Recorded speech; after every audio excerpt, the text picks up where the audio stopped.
కౌపీనవంతః ఖలు భాగ్యవంతః.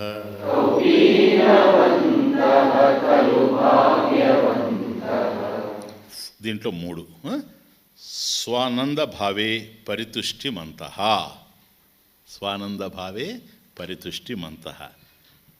స్వ ఆనంద భావే, అది స్వస్య ఆనంద భావే ఇది.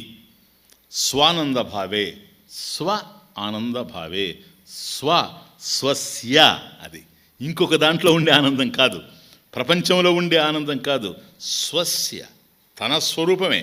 స్వస్య స్వ ఆనంద భావే అంటే స్వస్మిన్ స్వరూపే, ఆత్మస్వరూపే. స్వస్మిన్ స్వరూపే తుష్టిమంతః.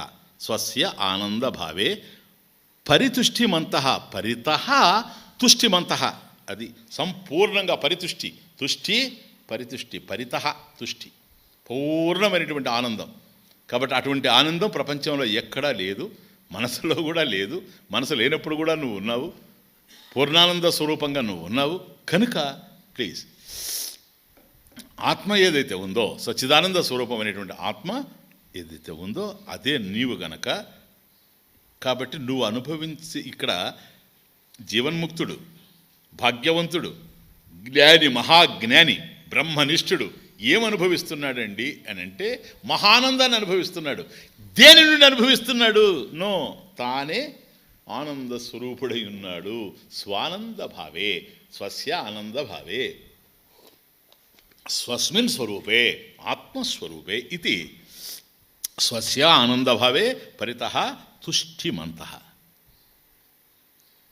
చూడండి, మరొక దాని నుంచి గనక ఆనందం వస్తే నాయన, ఒకప్పుడు ఆనందం వచ్చి మరొకప్పుడు దుఃఖం రావచ్చు. ఈ ప్రపంచంలో అన్నీ అట్లాగే ఉన్నాయి. ఒక వ్యక్తిని మనం ప్రేమిస్తాం, చాలా ఆనందం వస్తూ ఉంటుంది. ఒక దశలో అతని యొక్క ప్రవర్తన వికృతంగా ఉంటుంది, అతన్ని దూరం చేసేస్తాం. ఆ తర్వాత అతని ముఖం చూడాలంటే కూడా మనకు కష్టంగా ఉంటుంది. దీన్ని బట్టి ఏమర్థం అవుతా ఉంది? సుఖాలు ఇచ్చేటువంటి వాటిల్లో దుఃఖాలని పంచేటువంటి నైపుణ్యం కూడా ఉంటుంది. అండర్స్టాండ్? కానీ ఇక్కడ అట్లాంటిది కాదు. సీనా దుఃఖ, శాస్త్ర పదజాలం, టెక్నికల్ వర్డ్, దుఃఖ అస్పృష్ట నిత్య సుఖస్వరూపం. అది దుఃఖ అస్పృష్ట, దుఃఖాన్ని స్పృశించినటువంటి, అన్టచ్డ్. అంటే మళ్ళీ దానికి దుఃఖం అంటుకోదు. ఎట్టి పరిస్థితుల్లో దాంట్లో దుఃఖం తెలిసేందుకు అవకాశమే లేదు. దుఃఖ అస్పృష్ట నిత్య సుఖ స్వరూప.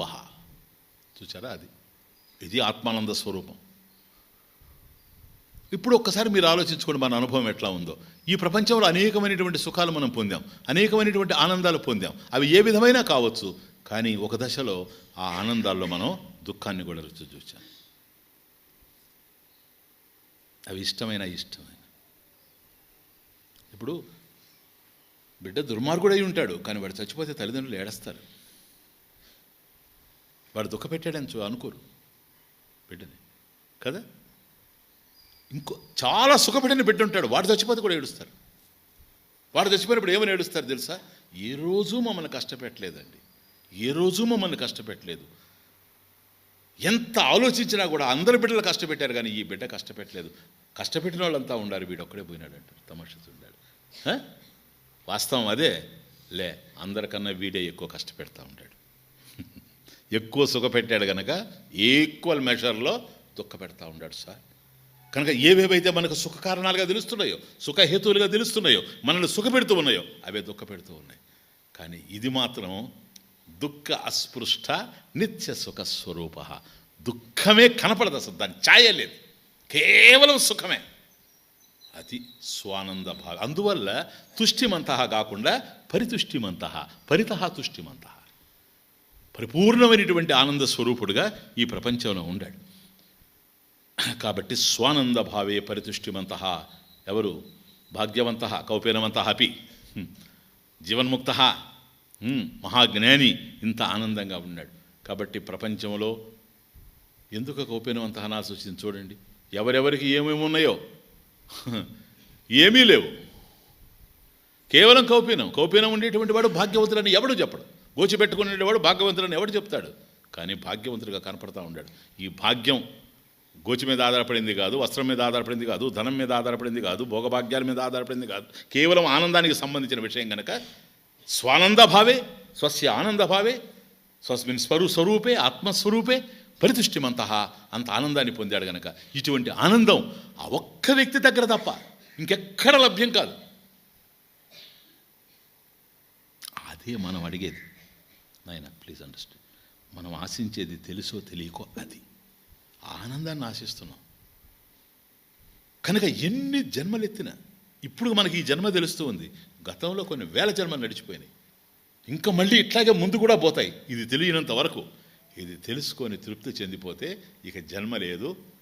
దుఃఖ అస్పృష్ట నిత్య సుఖస్వరూపం కనుక నీకు మళ్ళీ దుఃఖం అనేది నీకు జీవితంలో ప్రవేశించే అవకాశమే లేదు. కన్నీళ్లే నీకు తెలిసి రావు. ఇంత కమనీయమైనటువంటి జీవితాన్ని ఏం అవసరం లేకుండా శాస్త్రం అందించేస్తూ ఉంది. ఇది ఉన్నటువంటి సత్యం, బాగా అర్థం చేసుకో. కాబట్టి ప్రపంచంలో సుఖాల్ని పొందుతున్నారే, వాళ్ళతో వచ్చిన దురదృష్టం ఏంటంటే ఒకవైపు అర్థమవుతూ ఉంటుంది ఇది, కానీ మళ్ళీ అవి లాగుతూ ఉంటాయి.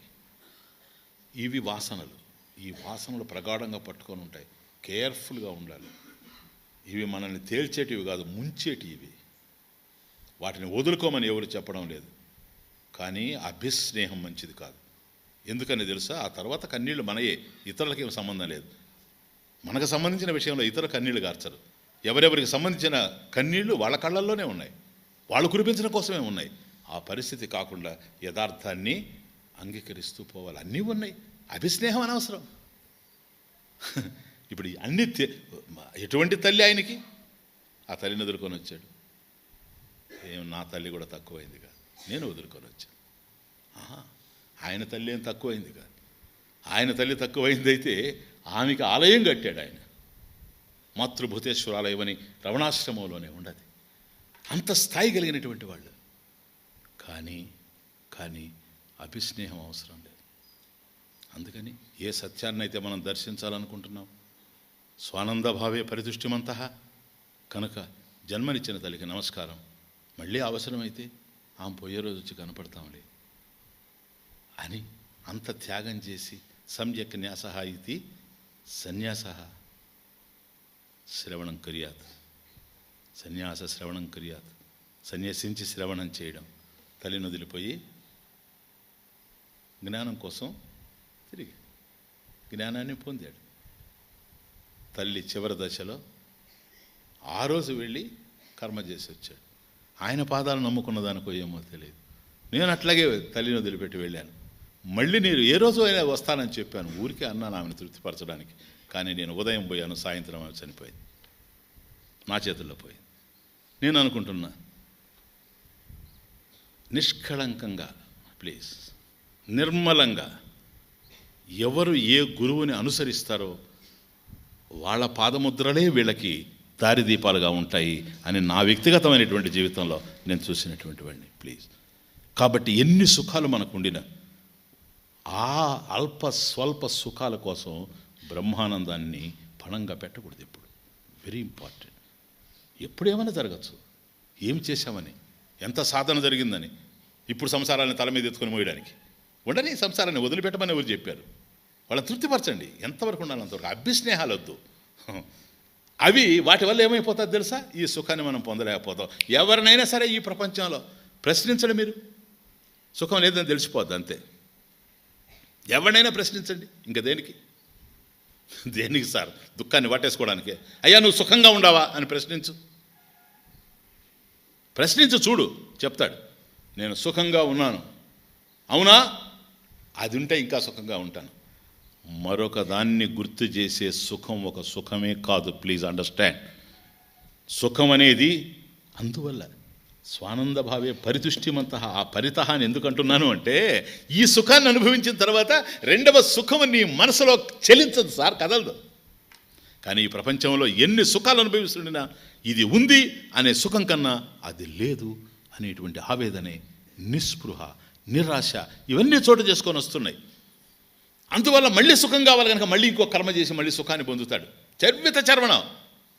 ఒక్కటే గుర్తుపెట్టుకోండి, పుట్టే సుఖం ఏదైనా అనిత్యమే.